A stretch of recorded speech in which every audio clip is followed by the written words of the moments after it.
అందరికీ నమస్కారం అండి. రాష్ట్ర వ్యాప్తంగా ప్రతి పౌరుడికి మెరుగైన సేవలు అందించాలనే ఆలోచనతో గతంలో ఉన్న వ్యవస్థని మరింత బలోపేతం చేసి ఫేర్ ప్రైస్ షాపుల ద్వారా 29,760 ఈ రేషన్ దుకాణాల ద్వారా ప్రజలందరికీ కూడా రేషన్ అందే విధంగా రాష్ట్ర ప్రభుత్వం తీసుకున్న నిర్ణయం జూన్ 1న ఒక పండుగ వాతావరణంలో ప్రారంభించాం. నిన్న కూడా ఈ కార్యక్రమాన్ని ప్రతి గంట సమీక్షించుకుంటూ ప్రతి ఒక్కరికి ఎంత దూరమైనా మేమిచ్చిన ఆదేశాల మేరకు క్షేత్రస్థాయిలో ఉన్న రేషన్ షాప్ డీలర్లు ప్రజలకి ఒక పండుగ వాతావరణంలో మనస్ఫూర్తిగా ఈ కార్యక్రమాన్ని తీసుకెళ్ళడానికి కోసం అహర్నిశలు కృషి చేశారు. గత 3 నెలల్లో జరిగిన ప్రక్రియ ఈ నెలలో అంటే నిన్న ఇవాళ జూన్ 1వ తారీఖు మరి 2వ తారీఖుతో పోల్చుకుంటే గతంలో ఇదే రోజు ఈ సమయానికి 25,18,506 మందికి రేషన్ సరఫరా చేయగలిగాం. అంటే ఎండియూ వ్యాన్లు ఉన్నప్పుడు ఆ వ్యాన్ల ద్వారా 9,260 వ్యాన్లు వాళ్ళు చేయగలిగేది 25,18,506 కార్డుదారులకు కుటుంబాలకు వాళ్ళు అందించగలిగారు సరుకులు. అదే ఈరోజు 1వ తారీఖు జూను 2వ తారీఖు జూను 4 వరకు ఇప్పుడే వచ్చిన లెక్క ప్రకారంగా 34,81,202 రేషన్ కార్డుదారులకు కుటుంబాలకు పౌర సరఫరా శాఖ నుంచి ఫేర్ ప్రైస్ షాప్స్ నిత్యావసర సరుకులు అందించడం జరిగింది. ఇది సుమారు గతంతో పోల్చుకుంటే 60% ఎక్కువగా మనం డెలివరీ చేయగలిగాం. ఇది నిజంగా ఈ కార్యక్రమం ఒక సక్సెస్. దీని వెనుక చాలామంది కష్టపడ్డారు. రాష్ట్ర వ్యాప్తంగా ఉన్న డీలర్స్, వాళ్ళ అసోసియేషన్స్, అధికార యంత్రాంగం, రెవెన్యూ సిబ్బంది వీరందరూ కూడా ప్రభుత్వం తీసుకున్న నిర్ణయాన్ని హర్షిస్తూ మరింత మెరుగైన సేవలు అందించడానికి కోసం ప్రత్యేకంగా వాళ్ళు తీసుకున్న శ్రద్ధని నేను ఈ సందర్భంగా వాళ్ళకి నేను అభినందిస్తూ, అదేవిధంగా వృద్ధులు ఎవరైతే 65 సంవత్సరాలు దాటిన వారు ఉన్నారో, దివ్యాంగులు ఎవరైతే మంచానికి పరిమితమయ్యారో సుమారు 15,74,000 మందికి కూడా ఇంటింటికే వెళ్ళి సరఫరా చేయమని 5వ తారీఖు లోపు ఈ సరఫరా జరగాలని మేము ఆదేశించడం జరిగింది. ఇప్పటి వరకు మాకు వచ్చిన లెక్క 3,73,062 కార్డుదారులకు మా రేషన్ షాప్ డీలర్లు ఇంటింటికి వెళ్ళి సరఫరా చేయడం జరిగింది. ఇది యావరేజ్ మేము అనుకున్నట్టే దాదాపు 31-32% మేము ఈ కార్యక్రమంలో కూడా 2వ తారీఖు మధ్యాహ్నానికల్లా ఇది ఒంటి గంటకు వచ్చిన లెక్క కల్లా చేయగలిగాం. అయితే పత్రికల్లో కూడా మీరందరూ కూడా ప్రతి జిల్లాలో వస్తున్న వార్తలు, నియోజకవర్గాల నుంచి మాకు వస్తున్న ఫీడ్బ్యాక్, జిల్లా కలెక్టర్లు, జాయింట్ కలెక్టర్లు, స్థానికంగా ఉన్న డిస్ట్రిక్ట్ సప్లై ఆఫీసర్స్ అందరూ కూడా ఎప్పటికప్పుడు మేము చెక్ చేసుకుంటే కొన్ని టెక్నికల్ ఇష్యూస్ నిన్న కూడా వచ్చినాయి. ఎందుకంటే ఒకేసారి ఎక్కువ మంది షాపుల దగ్గర రావడంతో కొన్ని సందర్భాల్లో సర్వర్ ఇష్యూస్ వచ్చినాయి. మధ్యాహ్నం నుంచి సజావుగానే జరిగింది. ఇది కాకుండా తెలియక పాపం ఎవరైతే ఇంతకుముందు నేను మీకు చెప్పానో 60 సంవత్సరాలు దాటిన వృద్ధులు, దివ్యాంగులు కుటుంబ సభ్యులు కూడా నిన్న చాలామంది ఈ షాపుల దగ్గరకు వచ్చి ఆదివారం కాబట్టి సరుకులు తీసుకెళ్ళడానికి కోసం వాళ్ళు రావడం జరిగింది. మరొకసారి మీ అందరికీ మీ ద్వారా రాష్ట్ర ప్రజలకు నేను విజ్ఞప్తి చేసేది, మార్పు కోసమే చేసిన కార్యక్రమం ఇది. 1వ తారీఖు నుంచి 15వ తారీఖు వరకు ఉదయం 8 నుంచి 12 వరకు, మధ్యాహ్నం 4 నుంచి 8 వరకు మీకోసమే ఈ తలుపులు తెరిచి ఉంటాయి. మీరు ఎవ్వరు కూడా కంగారు పడి ఈ 2 రోజుల కోసం 3 రోజుల కోసం అంటే ఇదివరకు అలవాటు అయిపోయింది, వ్యాన్లు వచ్చినప్పుడే మన సరుకులు తెచ్చుకోవచ్చు అని. అటువంటిది ఏమీ లేదు. ఈ 15 రోజులు వీళ్ళు తెరిచే ఉంటారు. ఎక్కడా ఏమి ఇబ్బంది లేకుండా మీకు సరఫరా జరిగేటట్టు. దీంతో పాటు మీరు పక్కనున్న మీ షాప్ కాకుండా వేరే షాప్కి వెళ్ళి తెచ్చుకోవాలనుకున్నా కూడా పోర్టబిలిటీ అంశం కూడా మేము ఈసారి అవకాశం కల్పించాం. ఎవరు ఏ షాప్కి వెళ్ళినా కూడా తీసుకునే విధంగా 10% ఎక్కువగా సరుకులు ఈ షాపులకు అందించి ఈ కార్యక్రమాన్ని ప్రజల్లో మరింత దృఢంగా వారు కోరిన విధంగా ఏ సమయం అయితే వారు ఆ సమయానికి రాగలుగుతారో పనులు మానేసుకుని రావాల్సిన పరిస్థితి లేకుండా ఈ కుటుంబాలకి ఒక ధైర్యం నింపే విధంగా, ఒక భరోసా నింపే విధంగా ఈ కార్యక్రమం చేసుకుంటూ వచ్చాం. దయచేసి ఎవరి కుటుంబాలు అయితే 65 సంవత్సరాలు నిండిన వృద్ధులు ఉన్నారో, అదేవిధంగా దివ్యాంగులు ఉన్నారు, మీరెవ్వరు కూడా తొందరపడి షాపుల దగ్గర రావాల్సిన పరిస్థితి లేదు. ఖచ్చితంగా మా డీలర్లే మీ దగ్గర తీసుకొచ్చి అందిస్తారు. దానికి సంబంధించిన ఫొటోస్ కూడా, అంటే ఈ 3,73,000 మంది లబ్ధిదారుల దగ్గరికి ఎవరైతే మా డీలర్స్ వెళ్ళి అందించారో అనేక ఫొటోస్ వృద్ధులు, దివ్యాంగులు వీళ్ళందరి గురించి కూడా మా హెడ్ ఆఫీస్కి వచ్చాయి. అవన్నీ కూడా మీ అందరితో షేర్ చేసుకుంటాం. మీరే చూస్తారు ఎంత ఫ్యాక్చువల్గా మేము చేయగలుగుతున్నాం. లాజిస్టికల్గా కొన్ని ఇష్యూస్ ఖచ్చితంగా క్షేత్రస్థాయిలో ఈ కార్యక్రమం చాలా సంవత్సరాల తర్వాత మళ్ళీ మనం పునరుద్ధరించాం కాబట్టి చిన్న చిన్న సమస్యలు ఉన్నాయి. ఇవన్నీ కూడా అధిగమించుకుంటూ ఈ కార్యక్రమాన్ని మరింత వేగవంతంగా ప్రజలకి మరింత మెరుగైన సేవలు అందించే విధంగా ముందు తీసుకెళ్తామని ఈ సందర్భంగా మీ అందరు కూడా తెలుపుకుంటున్నాను. రాబోయే రోజుల్లో ఇది 2వ తారీఖే, ఇంకా 13 రోజులు ఉంది ఈ కార్యక్రమం.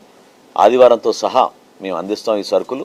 ప్రతి చోట కూడా రెవెన్యూ సిబ్బంది, సివిల్ సప్లైస్ డిపార్ట్మెంట్ నుంచి ఉన్న సిబ్బంది, క్షేత్రస్థాయిలో ఉన్న డీలర్ నెట్వర్క్ 29,760 షాపులు ఖచ్చితంగా 100% మేము పర్ఫెక్ట్గా అందించేటట్టు ఈ కార్యక్రమాన్ని ముందుకు తీసుకెళ్లే విధంగా సిద్ధమయ్యామని రాష్ట్ర ప్రజలకి ఈ సందర్భంగా మనస్ఫూర్తిగా తెలియజేస్తున్నాను. వైఎస్ఆర్సీపీ అధ్యక్షుడు జగన్మోహన్ రెడ్డి గారు తెనాలికి పర్యటనకు ఆయన ఖరారు చేసుకుని రేపు ఆ కుటుంబాన్ని పరామర్శించడానికి వస్తున్నారనే సమాచారం ఈరోజు అందింది. దీని నేపథ్యం అక్కడ ప్రజలు పడుతున్న కష్టాలు, అక్కడున్న వాస్తవాల్ని రాష్ట్ర ప్రజలకి, తెనాలి ప్రజలకి వాళ్ళ ఆవేదన ఏంటో, ఏ విధంగా క్షేత్రస్థాయిలో వాస్తవాలు ఉన్నాయో తెలుసుకుని ఖచ్చితంగా జగన్మోహన్ రెడ్డి గారు ఆలోచించాలి. ఎందుకంటే అక్కడ జరిగిన సంఘటనలు గత 5 సంవత్సరాల్లో వాళ్ళ పరిపాలనలో ఎంతో మందిని ఆశ్చర్యం కలిగించింది. కలల కానాచి అని తెనాలి గురించి ప్రస్తావిస్తారు. ఒక అద్భుతమైన సంస్కృతి, ప్రజలందరూ కలిసిమెలిసి ఉంటారు. పట్టణంలో కూడా గ్రామీణ వాతావరణం, అటువంటి సంస్కారం, గౌరవించుకునే పద్ధతులు, బిడ్డల్ని చదివించుకోవాలనే తపన, ఎంతోమంది ఆ ప్రాంతాన్ని నుంచి చాలా ఉన్నత స్థాయికి ఎదిగిన వ్యక్తులు, కళాకారులే కాదు అన్ని రంగాల్లో కూడా కంట్రిబ్యూట్ చేశారు. అటువంటి చరిత్ర కలిగిన తెనాలిని గంజాయి అడ్డాగా 5 సంవత్సరాలు మార్చేశారు. ఊహించని విధంగా 2 గ్యాంగులను ఏర్పాటు చేసి ప్రాంతాల వారీగా విభజించుకుని గంజాయి అమ్ముకునే హక్కు ఈ రౌడీ షీటర్లకి, గ్యాంగులకి అక్కడ అవకాశం ఇచ్చి ఎవ్వరు కూడా మమ్మల్ని ఆపలేరు, పోలీస్ యంత్రాంగంతో సహా ఎవరి గురించి మేము వెనకాడాం అని ప్రజల్ని భయభ్రాంతులు గుర్తు చేసి, మహిళలు ప్రత్యేకంగా నేనే ఆశ్చర్యపోయాను. క్యాంపెయినింగ్ అప్పుడు కూడా, ఎలక్షన్ క్యాంపెయినింగ్ అప్పుడు కూడా మే 1వ తారీఖున నాకు బాగా గుర్తు, నాకు మంచి మిత్రుడు, ఆదర్శ రైతుడు ఆ ప్రాంతానికి, ఈదర్ పూర్ణచంద్ గారు అని, వారి అబ్బాయి బాంబే నుంచి అక్కడ ఐటీ ప్రొఫెషనల్గా పనిచేస్తాడు. గత సంవత్సరం మే 1వ తారీఖున ఇదే ప్రాంతంలో బైక్ మీద వెళ్తుంటే అడ్డుకొని భయంకరంగా అతన్ని కొట్టారు. అంటే ఆ మత్తులో, గంజాయి మత్తులో వీళ్ళు చేస్తున్న అరాచకాలు మామూలు విషయం కాదు. 5 సంవత్సరాల్లో ఈ గ్యాంగుల మధ్యన హత్యలు కూడా జరిగినాయి. దీనికి చాలా రాజకీయంగా ఆలోచించాల్సిన అంశం కూడా దీంట్లో ఖచ్చితంగా ఉంది. ఎందుకంటే గత శాసనసభ్యుడు, వైఎస్ఆర్సీపీ శాసనసభ్యుడు బహిరంగంగా తెనాల్లో ఎలక్షన్ 5 నిమిషాల్లో ముగిసిపోతుంది, మీరు కళ్ళు తెరుచుకునే లోపే ఎలక్షన్ పూర్తయిపోతుంది అని ప్రజల్ని డైరెక్ట్గా ఉద్దేశించి మాట్లాడి, అహంకారం ఎందుకు వచ్చిందంటే వీళ్ళందరినీ పక్కన పెట్టుకుని వీళ్ళ ద్వారానే కార్యక్రమాలన్నీ నడిపించి అక్కడ ఒక పార్టీకి ప్రజలు అంత అవకాశం కల్పించినప్పుడు మెరుగైన పాలన అందిస్తాడని ప్రజలను మీ పైన ఉంచుకున్న నమ్మకాన్ని ఏ విధంగా వమ్ము చేశారో మీరు తెనాలి ఒక నిదర్శనం. అసలు గతంలో ఎప్పుడూ లేదు ఇటువంటి వాతావరణం. ఇదే ఐతానగర్లో ఇంట్లో గాంజాయి పెంచారు, మొక్కలు పెట్టారు. ఏమైపోయింది చూడండి, అసలు ఎంత మార్పు వచ్చేసింది. అసలు మన రాష్ట్రంలో మీ అందరికీ తెలుసు, తెలంగాణ పోలీసు కూడా చివరికి ఆంధ్రప్రదేశ్లో గంజాయి ఆపుకోగలిగితేనే మేము ప్రశాంతంగా ఉండగలుగుతాం తెలంగాణలో అని వారు మన ప్రాంతానికి దాడులకు వస్తే ఆ పోలీసులపైన దాడి చేయించారు. ఆ రోజున సీనియర్ ఆఫీసర్లు, రాజకీయ నాయకులు ఎక్కడికక్కడ ప్రజల్ని చైతన్యపరచాలని ఒక ప్రయత్నం చేస్తే ఎవరన్నా విన్నారా, ఆగారా చెప్పండి?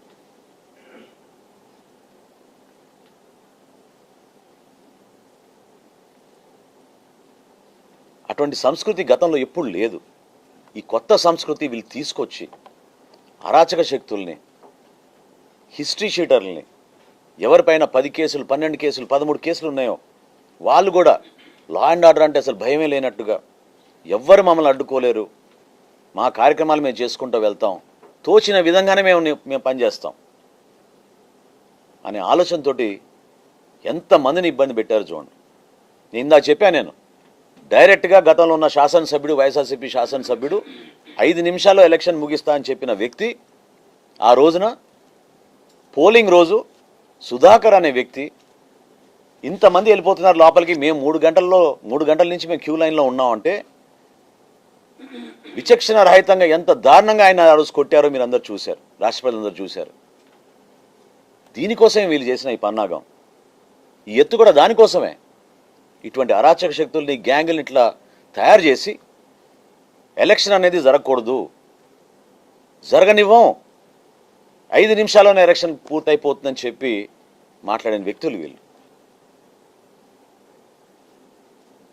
అంటే ప్రశాంతమైన వాతావరణంలో మన రాష్ట్రాన్ని మన అభివృద్ధి పందాలో నడిపించాలని, సంక్షేమంలో ఎక్కడ లోటు ఉండకూడదని గౌరవ ముఖ్యమంత్రి గారు, గౌరవ ఉప ముఖ్యమంత్రి గారు పవన్ కళ్యాణ్ గారు అందరం అహర్నిశలు కృషి చేసి ఒక మంచి వాతావరణం తీసుకొస్తే ప్రభుత్వాన్ని మనం ముందు తీసుకెళ్తామని ఒక ప్రయత్నం చేస్తున్న తరుణంలో కావాలని ప్రాంతాల్లో వచ్చి చిచ్చులు పెడుతున్నారు.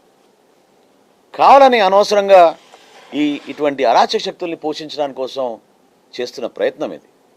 దయచేసి రాజకీయాలు దీనికోసం వాడబాకండి. జగన్మోహన్ రెడ్డి గారు కూడా ఆత్మ పరిశీలన చేసుకోవాలి. ఒక కుటుంబాన్ని పరామర్శించడానికి తప్పు లేదు, నో ఇష్యూ ఎట్ ఆల్. కానీ ఒక పార్టీకి అధినేతగా దీని వెనక ఉన్న నేపథ్యం, బ్యాక్గ్రౌండ్ తెలుసుకోకుండా మీరు తీసుకున్న నిర్ణయాన్ని గురించి మీరు ఆలోచించాల్సిన అవసరం ఖచ్చితంగా ఉంది. ఒక ప్రశాంతమైన వాతావరణం లాంటి తెనాల్లో గత 5 సంవత్సరాల్లో వాళ్ళు కొత్తగా తీసుకొచ్చిన సంస్కృతి ఏంటి, ఏ విధంగా నడిపించారు, ఎంతమంది ఇబ్బంది పెట్టారు.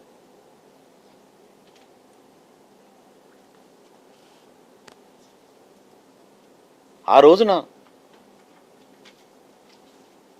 విశాఖపట్నంలో పవన్ కళ్యాణ్ గారుతో పాటు మేము అందరం ఉన్నాం.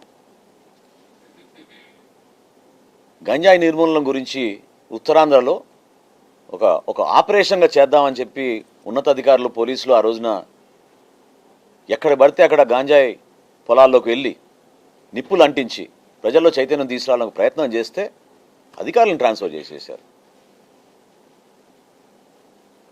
ఎలా మర్చిపోతారు రాష్ట్ర ప్రజలు ఈ విషయాలు?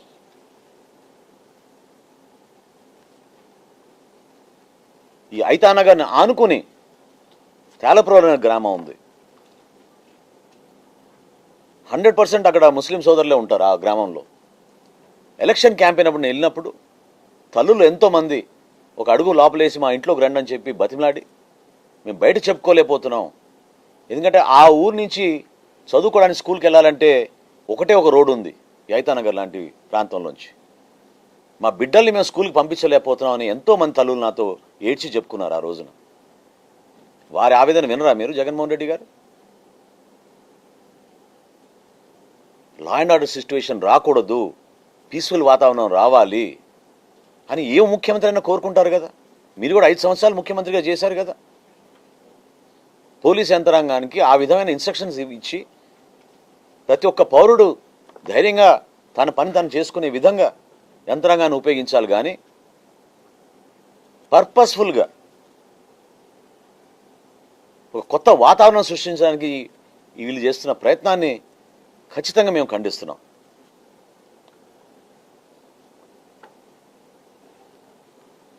అదేవిధంగా ఆ మత్తు ద్వారా ఎంతోమంది యువత తెనాల్లో, నాకు బాగా గుర్తు, ఎలక్షన్కి 2 సంవత్సరాల ముందు ఒక మధ్యతరగతి నుంచి, ఒక కుటుంబం నుంచి ఒక మహిళ, ఒక తల్లి ఫోన్ చేసి నాకు, మరి ఎవరు పట్టించుకోవడం లేదు, రైస్ కుక్కర్ తీసుకుని వెంటబడుతున్నాడు మా అబ్బాయి గంజాకి అలవాటైపోయి డబ్బులు ఇమ్మని, తెనాల్లో మేము ఎప్పుడు చూడలేదు ఎటువంటి సంస్కృతి అని చెప్పింది. ఆ రోజు నేను జిల్లా ఎస్పీ గారికి ఫోన్ చేశాను. నేను ప్రతిపక్షంలో ఉన్నా కూడా ఆ రోజు ఫోన్ చేసి రిక్వెస్ట్ చేశాను జిల్లా ఎస్పీ గారిని, ఒకసారి రండి, మీరు వచ్చి మీరు చెక్ చేయించండి, నాకాబందీ చేయండి. మీరు తెనాల్లో ప్రతి సందులో అమ్మేస్తున్నారు, ప్రతి బడ్డీ కొట్లో అమ్మేస్తున్నారు గంజాయి. ఏమైపోయింది ఈ మార్పు ఈ పట్టణానికి, ఈ ప్రాంతానికి? గ్రామాల్లో కూడా వలభాపురం లాంటి గ్రామం, తేలప్రోలు కొలిపర మండలంలో వలభాపురం అనే గ్రామంలో చాలా సామరస్యంగా అందరు కలిసిమెలిసిగా ఉండే ఒక అద్భుతమైన గ్రామం. ఆ గ్రామంలో కూడా డైరెక్ట్గా ప్రతి ఒక్కరికి తెలుసు ఆ గ్రామంలో ఎక్కడ దొరుకుతుంది గంజాయి అని. యువకులను ఆ విధంగా చెడగొట్టి వాళ్ళ ప్రాణాలతో ఆడుకుని 5 సంవత్సరాలు మీరు కనీసం ఒక్క చిన్న చూపు కూడా చూడలేదే వీళ్ళ వైపు. గంజాయి నిర్మూలన కోసం మీరు ఏం చేశారు? లా అండ్ ఆర్డర్ గురించి మీరు ఏం చేశారు?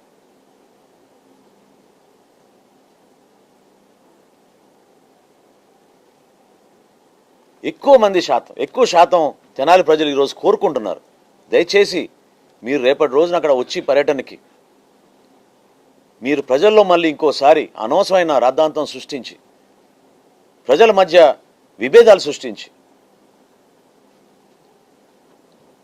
కులాలతో మతాలతో ఏం సంబంధం అండి లా అండ్ ఆర్డర్ మెయింటైన్ చేసుకునేటప్పుడు? అటువంటి ఆలోచనలు మీరు విరమించుకోవాలి.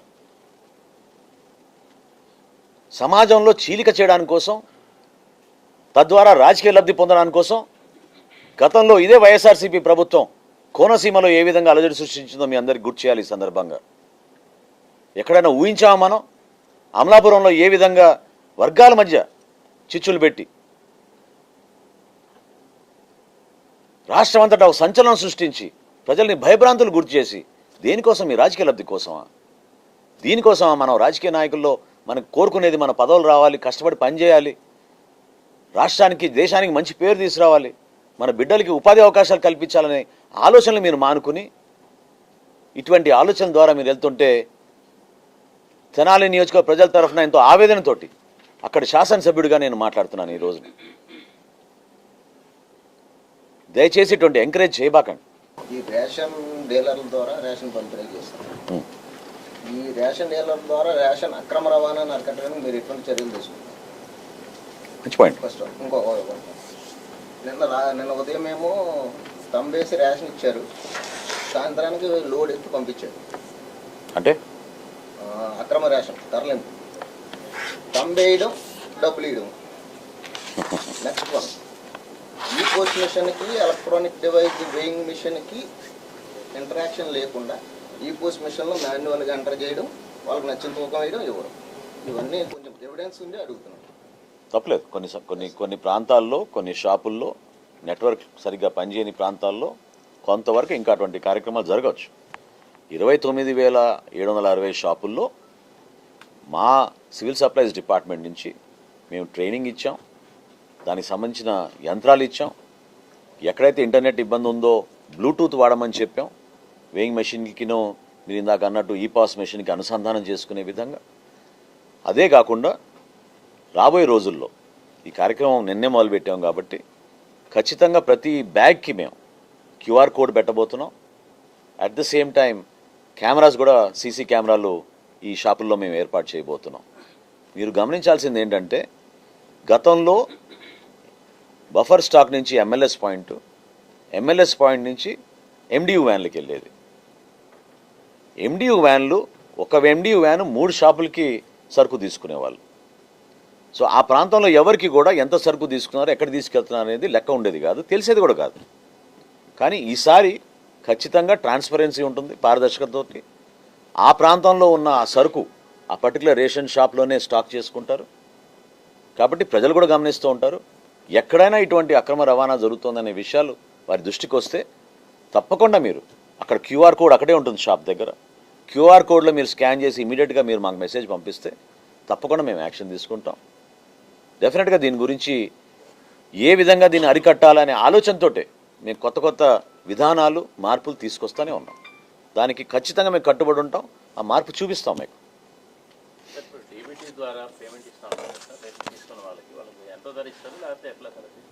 అంటే ఇది గౌరవ ముఖ్యమంత్రి గారు మొన్న మా కేబినెట్ సహచరులతోటి, మంత్రులందరితో కూడా ప్రజల్లో ఉన్న ఆవేదన, ప్రజలు కోరుకుంటున్న విధానాన్ని మనం ఒకసారి క్షుణ్ణంగా పరిశీలిస్తే బాగుంటుంది. దానిపైన అధ్యయనం చేయమని కోరడం జరిగింది. భారతదేశంలో ప్రస్తుతం ఓన్లీ కేంద్ర ప్రభుత్వం పాలిత ప్రాంతాల్లో, ఆ పట్టణాల్లోనే, అది కూడా పాండిచేరిలో కొంతవరకు ట్రై చేశారు. ఇతర రాష్ట్రాల్లో ఇంకా ప్రవేశపెట్టలేదు, ఎక్కడ కూడా జరగలేదు. సో దాని గురించి కొంచెం లోతుగా అధ్యయనం చేసి, కొన్ని ప్రాంతాల్లో కొంతమంది మాకు రేషన్ బదులు మేము రైస్ తీసుకుంటాం అనే భావన వ్యక్తపరిచినప్పుడు సమగ్రంగా దాని గురించి సమాచారం తెప్పించుకున్న తర్వాత తప్పకుండా మేము కూడా పాలసీలో మార్పులు తీసుకురావాల్సి వస్తే ఆ రోజున తప్పకుండా మీ అందరికీ కూడా తెలియపరుస్తాం. ఈ దీపంలో చాలా మందికి డబ్బులు పడట్లేదు అంటున్నారు. దాదాపు 20-30 లక్షల మందికి ఇంకా పెండింగ్ ఉందని, అది అంతవరకు కాదు. చెప్తాం మీకు. అది కూడా మొదటి విడతలో ఆ రోజున మార్చి 31వ తారీఖు వరకు దాదాపు 1,15,00,000 మందికి ఈ ఉచిత గ్యాస్ పథకం కింద 893 కోట్ల రూపాయలు మేము ఈ 3 ఆయిల్ గ్యాస్ కంపెనీలకి మేము అడ్వాన్స్గా ఇచ్చాం.